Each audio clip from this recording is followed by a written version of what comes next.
Salam əziz uşaqlar. Bugün sizlərlə İzə nəşriyyatının 4-cü siniflər üçün olan monitoring kitabının yenilənmiş nəşrindən monitoring bir sınaq imtahanının izahını paylaşacaq. İlk olaraq başlayırıq Azərbaycan dilindən.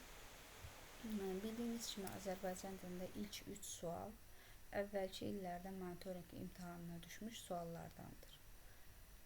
Diqqətlə baxaq suallara. Birinci, verilmiş cümlələrin birində işlənmiş göz yummaq ifadəsinin əvəzinə işlənən bilən ifadəni müəyyən edin. Bu xırda bir səhv idi. Müəllim onun səhvinə göz yumdu. Bunu böyük bir problemə çevirmədi. Heç nə deməyərək sadəcə dərsi davam etdirdi. Deməli, burada nə edirik? Bizə lazımdır göz yumdu ifadəsi nə demək? Göz yumdu, səhvinə göz yumdu, yəni səhvin görməzdən gəldi mənasında olacaq. Baxaq görək. Birinci, səhvin başa saldı xeyr. Çünki deyir ki, ona heç nə deməyərək dərsi davam etdirdi. 1 olmayacaq. 2, nəzərə almamaq. Bəli, səhvini nəzərə almır, bunu böyük bir problemə çevirmir. Bu olacaq. 3, əhəmiyyət verməmək. Bəli, bu da ola bilər. Onun səhvinə əhəmiyyət vermir, bunu böyük bir problemə çevirmir və heç nə deməyərək dərsinə davam edir. 4-cü, özündən çıxmaq. Xeyr, özündən çıxmır, çünki burada da deyir ki, bunu böyük bir problemə çevirmir. Ona görə doğru variant olacaq 2 və 3, B variantı. İkinci sual, hansı cümlədə məcazi mənada işlənmiş söz var? Yəni, bildiyiniz kimi məcazi məna deyəndə sözün ikinci mənası, yəni yalan mənası, reallıqdan uzaq mənası nəzərdə tutulur. İndi baxaq görək, hansı cümlədə real, həqiqi mənada, hansında məcazi mənadır. A bəndi, külək əsdi, qurumuş yarpaqlar yerə töküldü. Burada hər ikisi cümlədə olan hər iki feil həqiqi mənadadır. Niyə? Çünki külək reallıqda da əsə bilir, yarpaqlar da yerə tökülə bilir. Ona görə A bəndi olmayacaq.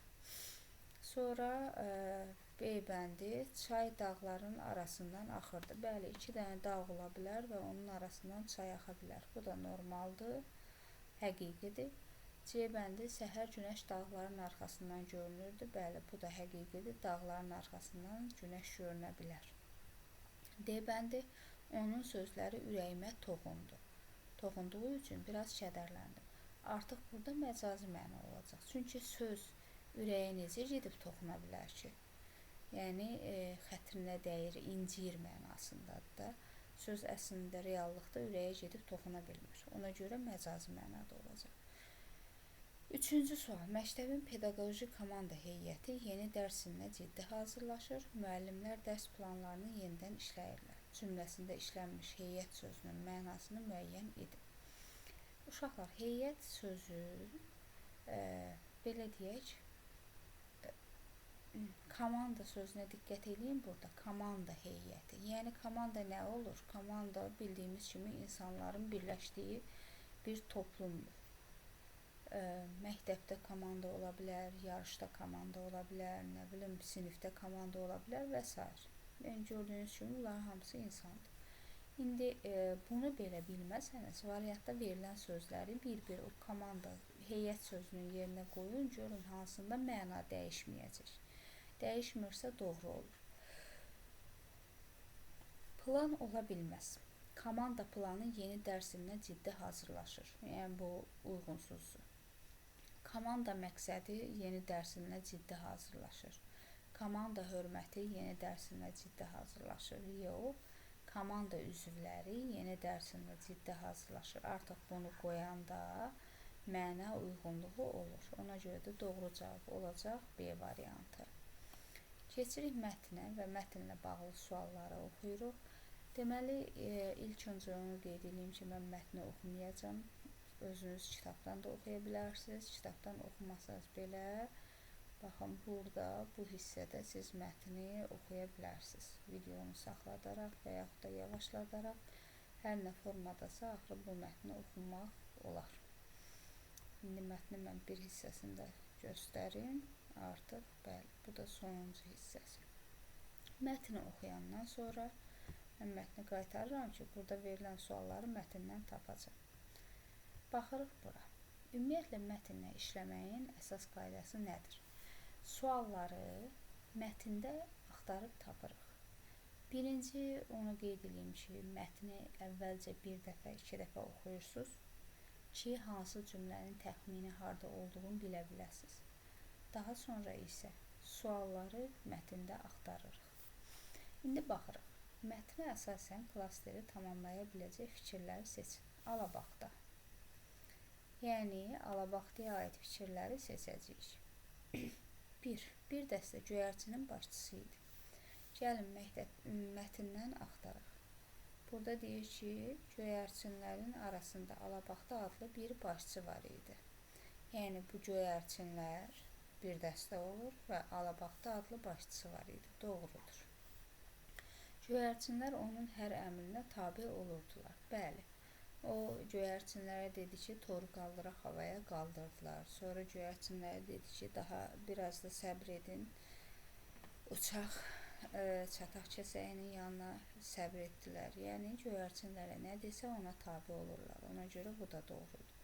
Üçüncü, hekayəni şişirdərək dostuna danışırdı. Bu yanlışdır. Mətnin sonunda deyir ki, hekayəni dostuna danışdı. Daha şişirdərək danışdı. Xeyr.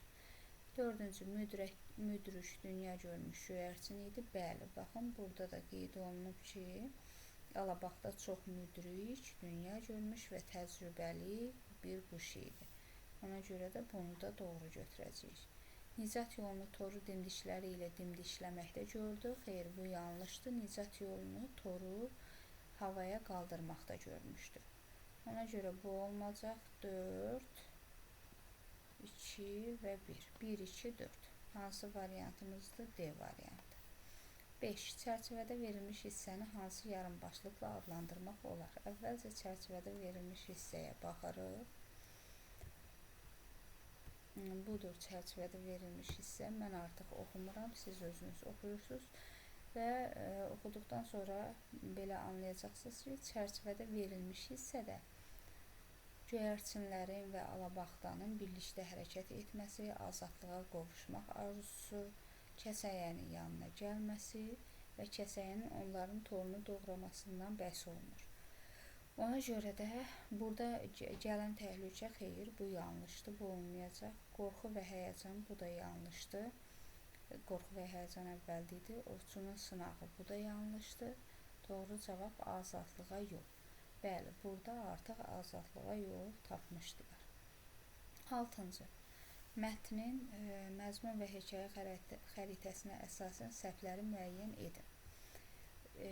Sualın şərtini oxuyanda ümumiyyətlə diqqətli olun. Səhv deyir, düz deyir, olub deyir, olmayıb deyir. Yəni, bunlara ciddi fikir verin.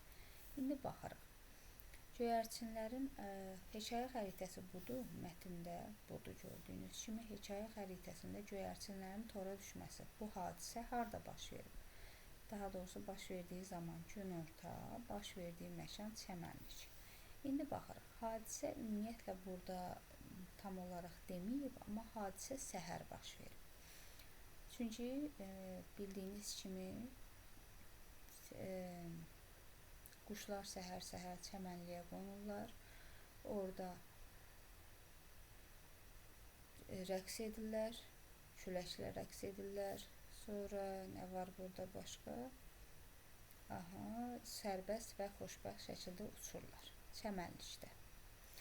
Deməli, sonra da ovçu tor qurur. Yəni, bu hadisə səhər baş verir.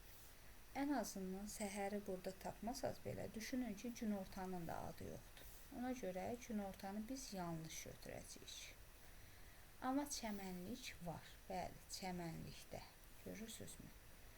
Və həmçinin burada günlərin bir günü çəmənliyə yad bir səslə dolu bir həyəcan gəldi. İnsan ayaqları otların arasında xışıltı ilə irəliləyirdi. Görürsünüzmü? Ovçu çəmənlikdə tələni qurub. Bu doğrudur. Ona görə biz doğrunu götürmürük. Çünki bizə deyir ki, səhvləri tapın. Sonra bu oldu 1. İndi bir dəqiqə mən mətni geri çevirim. Kəsəyən olan hissiyə.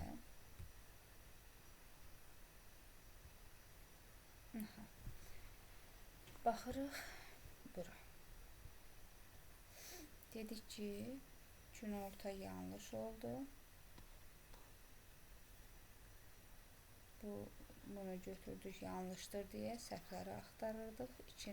Daha doğrusu, səhvləri çəmənlikdə götürmürük, çünki mətndə var. Bu doğrudur. Bizə yanlış lazımdır, səhv olan lazımdır. Sonra kəsəyənin toru doğraması. Hadisə axşamüstü olub, bu doğrudur. Baxın, burada deyir ki, nəhayət axşamüstü günəş üfüqə yavaş-yavaş batmağa yaxın Alabaxta onları Kəsəyən adlı dostunun yanına apardı. Yəni, hadisə axşamüstü olub. Bizə lazım deyil, çünki bizə səhv olan lazımdır. Sonra deyir ki, Kəsəyən toru dişləri ilə kəsəcək və onları tam azadlığa çıxaracaqdır. Göyərçinlər onun yuvasının ağzına qondular. Yəni, kimin yuvasını? Kəsəyənin yuvasının ağzına qonublar. Amma burada deyir ki, göyərçinin yuvasını. Ona görə bu yanlışdır. Yanlış olanlar hansıdır? 1 və 4. A bəndi. 7. Hansı epizod ovçunun kör peşman qayıtdığını göstərir? Baxaq epizodlara. Göyərçinlər kəsəyənin yanına gedir. Xeyr. Bir dəqiqə burada mətndə bir hissə var. Onu sizə göstərim. Baxın, ovçu bu mənzərədən çaşıb qalmışdı. Fikirləşdi ki, quşlar uzağa gedə bilməz. Nə vaxtsa yorulub yerə qonacaqlar. Bu ümidlə göyərçinləri izləməyə başladı. Lakin azadlıq yolunda təhlükə hələ də qalırdı. Ovçu onları izləyirdi. Gözləri diqqətlə hər hərəkəti analiz edirdi. Yəni, bu hissədə nə baş verir sonra? Göyərçinlər neyniyir? Baxaq görək. Göyərçinlər kəsəyənin yanına gedir. Xeyr, hələ ki, göyərçinlər bu hissədə havaya qalxmağı və ovçunun gözündən itməyi qarşılarına məqsəd qoyublar. Ona görə A bəndi olmayacaq. B. Quşlar torda çırpınmağa başlayır. Xeyr, bu daha əvvəldə tora düşdükləri vaxtda olur. Sonra C. Quşlar yorulub qanatlarını güclə tərpədir. Xeyr, bu da kəsəyənin yanına az qalmış vaxtda baş verir. D. Göyərçinlər azadlıq eşqi ilə tez bir zamanda gözdən itirlər. Bəli, bax bu hadisənin, yəni buradakı hadisənin vaxtında yanında olur. Beləcə göyərçinlər gözdən itir və ovçu kör peşman geri qayıdır. Yəni, ovçunun peşmanlığını göstərən göyərçinlərin gözdən itməsi olur. Keçirik növbəti 8-ci sualımıza. 8-ci sualda deyir ki, hadisələrdən biri mətndə öz əksini tapmayıb. Nədir bu? A. Göyərçinlər azadlığa çıxmağı seçdi. Bəli, bu doğrudur. Göyərçinlər azadlığa çıxmağı seçdiyi üçün də azad oldular. Kəsəyən bir məsələn qeyd edeyim. Sualda feilə həmişə fikir verin. Tapıb, tapmayıb hissəsini diqqətlə oxuyun. Qaydaq sualımıza. Göyərçinlər azadlığa çıxmağı seçdi. Bəli, doğrudur. Kəsəyən göyərçinlərin iradəsini qısqandı. Bu yanlışdır. Əgər onların iradəsini qısqansaydı, onları kömək etməzdi. Alabaxta əhvalatı kəsəyənə danışdı. Bu da doğrudur. Göyərçinlər tələdən xəbərsiz idi. Bu da doğrudur. Deməli, öz əksini tapmayan B variantıdır. 9. Mətnə əsasən fikri tamamlayın. Ovçu çaşıb qalmışdı. Çünki, ümumiyyətlə uşaqlar, çünki olanda hadisənin səbəbi araşdırılır. Səbəb də əvvəldə baş verir. Təsəvvür edin, bir var, səbəb olur, daha sonra nəticə olur. İndi bu hadisənin nəticəsi ovçunun çaşıb qalmasıdır.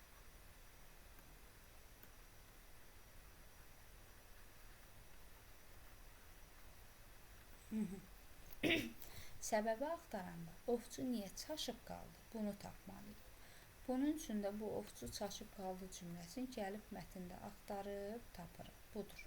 Ovçu bu mənzərədən çaşıb qaldı. Niyə çaşıb qaldı? Bunu da bilmək üçün gedib əvvəlindəki cümləni oxuyuruq. Əvvəlindəki cümlədə budur. Hamısı bir anda güc verdi, toru yerindən qaldırıb göyə qalxdılar. Yəni göyərçinlər göyə qalxdıqları üçün ovçu mənzərədən çaşıb qalır. Baxaq görək göyərçinlərin havaya qalxması hansı variantdadır? Göyərçinlər toru yerindən qaldırıb göyə qalxdı. B variantında. Yəni səbəb hissəsi B variantı olacaq. Keçdik 10-cu suala. Mətnin sonuncu cümləsini tamamlayaq. Bir dəqiqə mətnimizə qayıdaq. Mətnin sonuncu cümləsi deyir. Əslində mətnin sonuncu cümləsi deyil. Sonuncu abzasına yaxın, sondan ikinci abzas deyək də, burada nöqtələrlə verilmiş cümlə var. Və burada deyir ki, doğrudan da atalar düz deyiblər. Yəni mətnə uyğun, mətnin ideyasına uyğun atalar sözünü buradan seçib işarə eləyəcəyik ki, yəni burada həmin atalar sözü işlənə bilər. Baş-başa verməyincə dağ yerindən qalxmaz. Bəli, bu doğrudur. İndi niyə doğruluğunu izah edirəm? Çünki mətn gücdən, gücün birliyindən, nə bilim, bir yerdə daha güclü olmaqdan bəhs edir. Göyərçinlərin birlikdə problemi həll etməsindən və azadlığa çıxmasından danışılır. Ona görə deyir ki, baş-başa verməyincə dağ yerindən qalxmaz. Düzdür, məcazi mənadadır, amma doğru variantdadır. Keçirik növbəti variantımıza baxaq. Əmək insanı ucaldar. Xeyr, bu yanlışdır. Mətn əməkdən bəhs eləmir. Sonra aza qane olmayan çoxa yetişməz. Bəli, bu da aid deyil bizim mətnimizə. Ana kimi yar olmaz, vətən kimi diyar. Bu da aid deyil bizim mətnimizə. Deməli, doğru olan sadəcə olur A variantı. Çünki mətndə bayaq da dediyimiz kimi birlikdə daha güclü olmaqdan danışılır. Keçirik 11-ci sualımıza.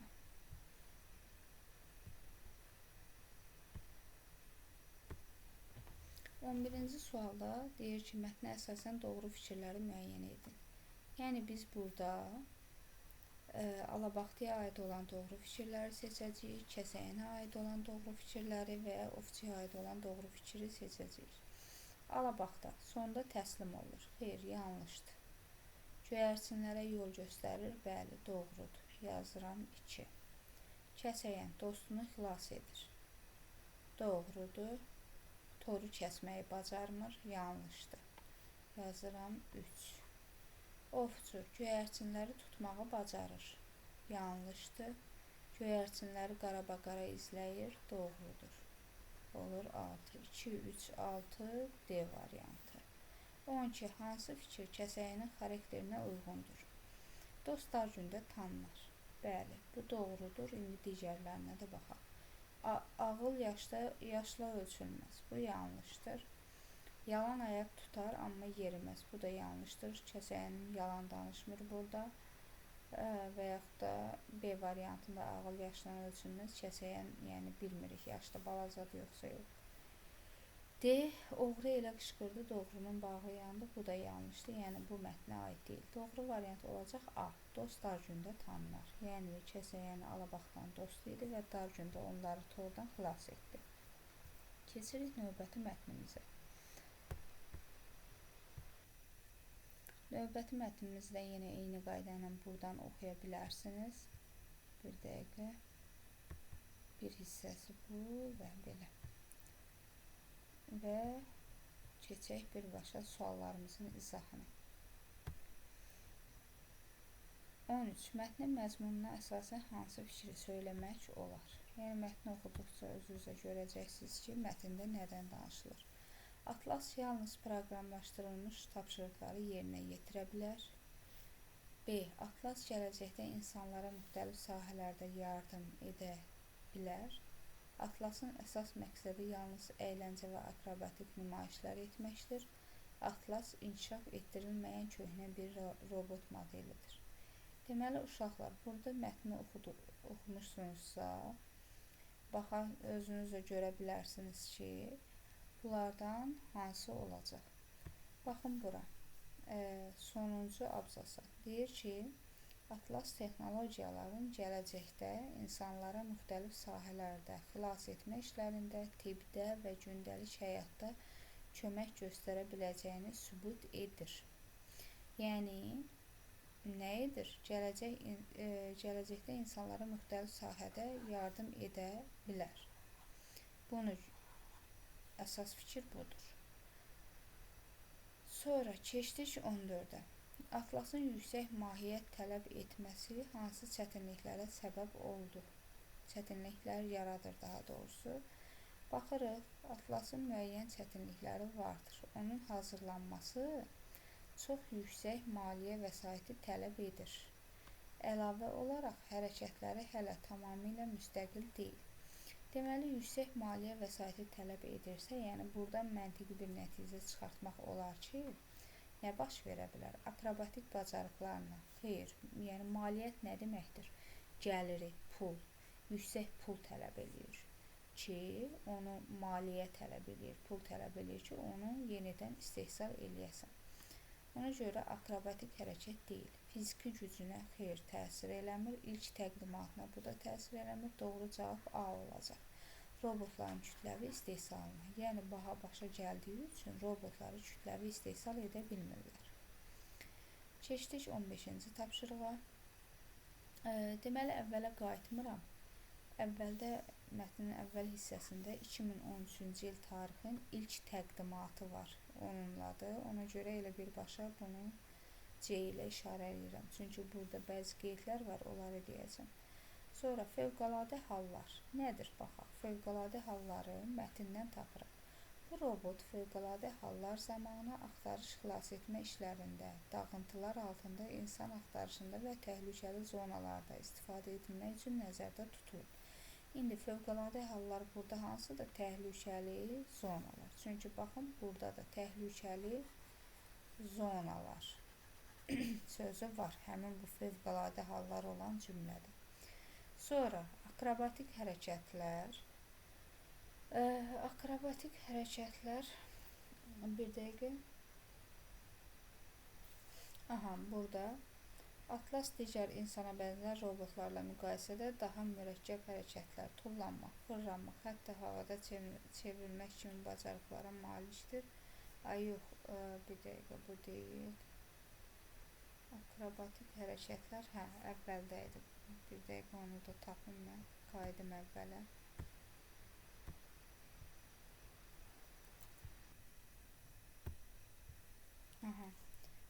İlk öncə baxın, burada 2013-cü dedik ki, ilk ictimai təqdimat və fövqəladə hallarda dedik, təbii zonalarda istifadə. Baxın, 2013-cü ildə ictimaiyyətə təqdim edilmişdir. Yəni, ictimai təqdimatı olmuşdur ilk dəfə. Sonra akrobatik hərəkətlər. Akrobatik hərəkətlər nədir? Baxarıq, mətndən tapırıq akrobatik hərəkətlər sözü. Akrobatik hərəkətlər edə bilən, inkişaf etmiş, insana bənzər robotlardan biridir. O, xüsusi, bir dəqiqə. Akrobatik hərəkətlərdən əvvələ baxaq. Pilləkənlərlə qalxa bilir, balansını saxlaya bilir, müxtəlif əşyaları qaldıra bilir. Yəni, maneələri dəf edə bilir. Burada verilib. Atlas müxtəlif şəkildə maneələrdən keçə bilir. Yəni, akrobatik hərəkətlər nəticəsində. Akrobatik hərəkətlər də nə deməkdir? Yəni, əyilmə, qalxma kimi hərəkətlərdir. Ona görə də akrobatik hərəkətləri maneələrlə işarə eləyirik. Və sensorlar da burada verilib. Sensorlar vasitəsilə ətraf mühiti tanıyır və hərəkətləri həmin məlumatlara uyğunlaşdırır. Yəni, sensorlarda ətraf mühitlə işarə edəcəyik. İndi olur 1C, 2A, 3B və 4D. Hansı variantdadır? 1C, 2A, 3B, bir dəqiqə, 3B yox, 3D, daha doğrusu 3D, 4B. Burada biraz qaralanma gedib ona görə. Sensor ətrafı 3D, 4B. O da uyğun olur C variantına. Baxırıq növbəti 16-cı sualımıza. 16-cı sualda deyir ki, mətnə əsasən atlas haqqında yanlış fikri seçin. Yəni, buradakı variantların biri yanlışdır. Atlas müxtəlif əşyaları qaldıra bilir. Bəli, bu doğrudur. Atlas tamamilə müstəqil hərəkət edə bilir. Bu yanlışdır. Baxaq burada.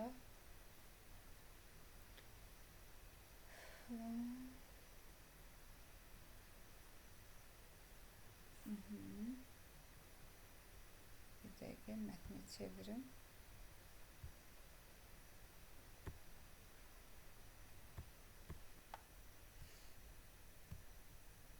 Və burada deyir ki, atlas tamamilə müstəqil deyil. Bəzi hallarda əvvəlcədən proqramlaşdırılmış tapşırıqlara əsaslanır. Yəni, tamamilə müstəqil hərəkət edə bilmir. Ona görə də yanlış variant olacaq B variantı. B-də isə deyir ki, müstəqil hərəkət edir. Bu yanlışdır. 17-yə baxaq. Atlas robotun əsas yaradılma məqsədi hansıdır? İdman yarışlarına iştirak etmək. Xeyr, bu deyil. Yəni, əvvəldə də göstərilir ki, məqsəd. Bir dəqiqə onu da qeyd eləyək.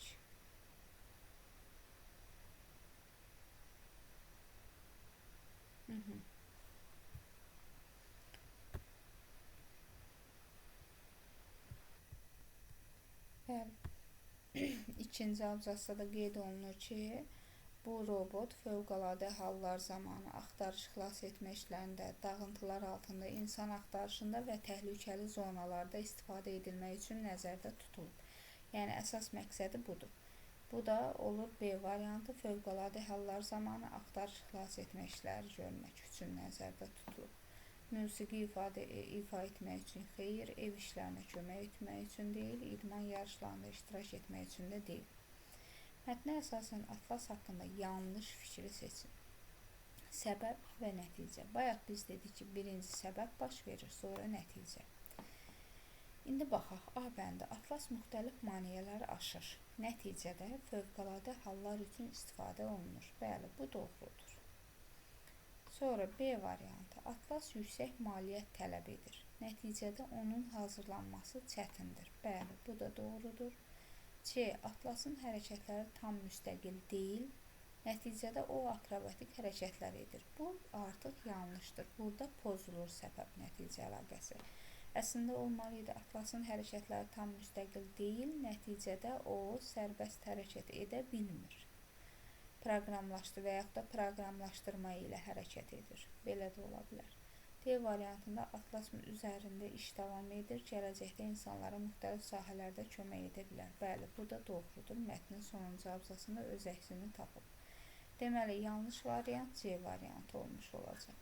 Keçirik 19-cu suala. Boston Dynamics şirkətinin gələcək planı nədir? Gəlin onu tapırıq. Boston Dynamics atlas üzərində işləri davam etdirir və məqsəd robotu daha çox süni intellektlə zənginləşdirməkdir. Yəni, buradakı məqsəd nədir? Bizdən soruşur ki, gələcək planı məqsədi nədir? Robotu daha çox süni intellektlə zənginləşdirmək. O da hansı variantdadır? B variantında olmuş olacaq. Keçirik növbəti sualımız olan 20-ci suala.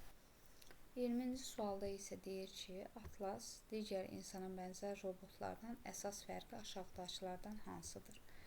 Bu da burada verilib.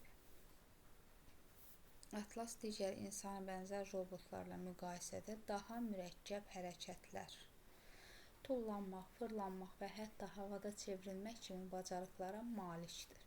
İndi görək bu cümlədəki hansı söz burada var? Danışa bilməsi, xeyr. Daha kiçik olması, xeyr. Daha az enerji sərf etməsi, xeyr. Mürəkkəb hərəkətləri bacarması, bəli. Doğru cavab C olacaq. Baxın, burada da var. Mürəkkəb hərəkətlər bacarır. 21. Üçüncü abzası hansı yarımbaşlıqla adlandırmaq olar? Yəni 3-cü abzası oxusaz, görərsiniz ki, burada atlasın çətinliklərindən və həmçinin bununla bərabər onların atlasın üstünlüklərindən danışır. Baxın bu abzası. Həm onun çətinliklərindən, maliyyə vəsaitinin çatışmazlığından, həm də onun hansı üstün xüsusiyyətləri olduğundan danışılır. Ona görə də doğru cavab olacaq birbaşa B variantı. Və keçirik növbəti mətnimizə. Dəvələr mətninə. Mətni siz buradan oxuya da bilərsiniz. Mən sizin üçün çevirim. Bəli, buyurun mətni oxuyun. Bir hissəsi bu. Videonu saxlayıb oxuyub davam edə bilərsiniz və sonu. Keçirik indi buradan mətnə aid suallarımıza. 22-ci sual. Mətnə əsasən hansı fikir doğrudur? İndi mətndən biz o sualları bir-bir tapacağıq. Ona görə də baxın. Dəvələr hörgüclərində su saxlayır. Xeyr, bu yanlışdır. Baxın, burada deyir ki, dəvələr hörgüclərində yağ saxlayırlar. Bir dəqiqə tapın. Aha, hörgüclərində su deyil, yağ toplanır. Deməli, bu yanlışdır. B. Atlar səhrada dəvələrdən daha dözümlüdür. Bu da yanlışdır. Atlar da insanlar tərəfindən yük daşımada istifadə olunur, lakin səhra şəraitində dəvələr kimi uzun müddət susuz qala bilmirlər. Yəni, dözümsüzdürlər. Amma burada deyir, dözümlüdürlər. C. Dəvələr seçici və yalnız yumuşaq otlarla qidalanır. Bu da yanlışdır. Burada var ki, bir dəqiqə, dəvələr seçici deyirlər. Onlar quru ot, tikanlı bitkilər və hətta insanın toxuna bilmədiyi sərt yarpaqları yeyə bilirlər. Yəni seçici deyirlər. Bu da yanlışdır. Doğru fikir D bəndə. Dəvələr sosial heyvandırlar və sürülərlə hərəkət edirlər. Bəli, burada verib dəvələr sosial heyvandır və sürülərlə hərəkət edirlər. Ona görə də D bəndi doğru olacaq. 23. Mətndə hansı suala cavab yoxdur? Yəni, mətni oxumuşuqsa, bu sualların cavabını bir-bir verək. Dəvələr hansı iqlim şəraitinə uyğun yaşayır? Dəvələr, gəlin tapaq onu, görək hansı iqlim şəraitinə uyğun yaşayırlar. Çətin iqlimdə, baxın, çətin iqlimlərdə yaşamağa tam uyğunlaşıb. Deməli, bunun cavabı var. B variantı, daha doğrusu A variantının var. B. Dəvələrin sosial həyatı necədir? Bu da var. Dedik ki, dəvələr sosial heyvandır, sürülərlə hərəkət edirlər. Bunun da cavabı var. Dəvələr nə ilə qidalanırlar? Bəli, bunun da cavabı var. Quru ot, tikanlı bitki, hətta insanın toxuna bilmədiyi sərt yarpaqlarla qidalanırlar. Dəvələr neçə il yaşayırlar? Bu sualın cavabı yoxdur. Ona görə doğru cavab D olacaq. 24. 4-cü abzas hansı yarımbaşlıqla adlandırmaq olar? 4-cü abzasda deyir ki, mədəniyyətlərdə dəvələr səbrin, dözümlülüyün və səhranın simvolu hesab olunur. Onların insan həyatındakı rolu 1000 illərdir ki, dəyişməyib və bu gün də bir çox bölgədə əhəmiyyətini qoruyur. Yaşayış yeri xeyir, sosial həyatı xeyir. Bu yaşayış yeri 1-ci abzası, sosial həyatı 5-ci abzası, qidalanması 4-cü abzası, hörgüclərinin rolu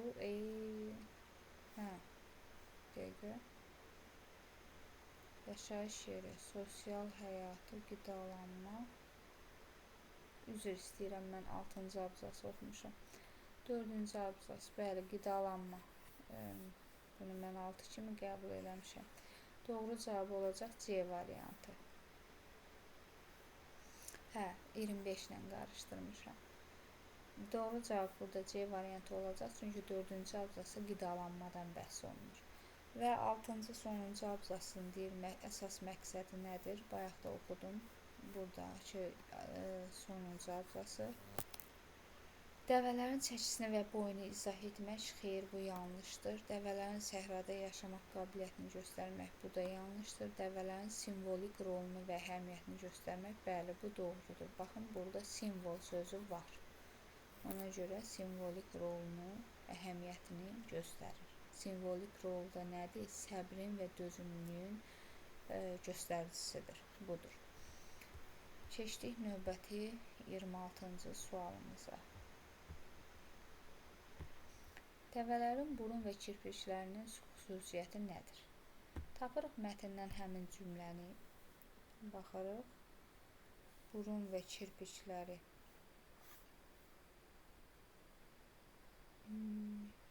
Bayaq tapmışdım. Aha. Burunları qumu süzəcək şəkildə qapanır. Uzun kirpikləri isə gözləri qoruyur. Yəni, onları səhrada daha dözümlü edirlər. Baxın, dəvələr qum fırtınalarına qarşı daha dözümlüdür. Burunları qumu süzəcək şəkildə qapanır. Uzun kirpikləri isə gözlərini qoruyur. İndi görək o cavab hansı variantdadır? Səsini gücləndirmək üçün yanlışdır. Qum fırtınasından qorunmaq üçün. Bəli, bu doğrudur. 27. Dəvələrin qum fırtınasına qarşı hansı xüsusi quruluşlu bədənə malik olmasını hansı abzasda başa düşmək olar? Deməli, sualda deyir ki, dəvələrin qum fırtınasına qarşı xüsusi quruluşlu bədənə malik olmasını hansı abzasda başa düşmək olar? Elə indi oxuduğumuz abzasda. Bu cümlədə hansı abzasa aiddir? 3-cü abzasa aiddir. Ona görə 3-ü işarələyəcəyik.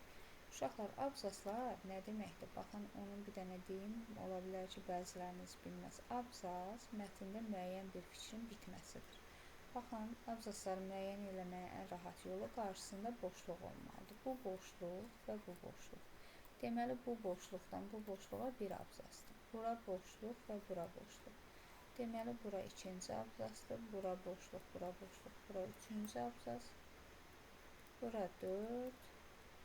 Bura 5 və bura 6-cı abzas. Budur. 28. Hansı səbəbə görə dəvə səhrada atdan daha əlverişli hesab olunur? Yəni, bu cümlə buradaydı. Dedik ki, atlar da baxın, lakin səhra şəraitində dəvələr kimi uzun müddət susuz qala bilmirlər. Yəni, suya dözümlülüyünə görə dəvələr daha üstün hesab olunur. Əlverişli hesab olunur. Bu da hansı bəddədir? B bəndi. Uzun müddət susuz qala bilir dəvələr. 29. Su tapdıqda dəvələr necə davranır? Gəlin o cümləni mətndən tapaq. Su tapdıqda isə qısa müddətdə 10 litrə qədər içə bilir. Tapaq onu. Qısa müddətdə 10 litr su içir. B variantı. 30. Dəvələr haqqında şəkildə verilmiş məlumatı müəyyən edin. Şəkildə deyirsə, buradakı şəkili nəzərdə tutur. Buradakı şəkildə də nə deyir? Yaşayış yeri. Baxaq görək. Hörgücdə yağ toplanması. Xeyr, bu mətndədir. Şəkildə deyil. Uzun müddət susuz qala bilməsi. Bəli, bu doğrudur. Baxın, burada deyir ki, günlərcə susuz qala bilir. 3. Quru ot və tikanlı bitkilərlə qidalanması. Bu da yanlışdır, mətndədir. Səhrada atdan daha dözümlü olması. Bu da şəkildə var. Səhrada dəvələr qədər dözümlü deyil. Yəni, atın üstündə yazıb ki, səhrada dəvələr qədər dözümlü deyil. Yəni, dəvələr daha dözümlüdür. Doğru cavab 1, 2, 4 olacaq. 2, 4-də hansı variantdadır? B variantında. Belə, bu qədər Azərbaycan dili sınağının izahını yekunlaşdırdıq. Növbəti videomuzda riyaziyyat sualının sınağını izah edəcəyəm.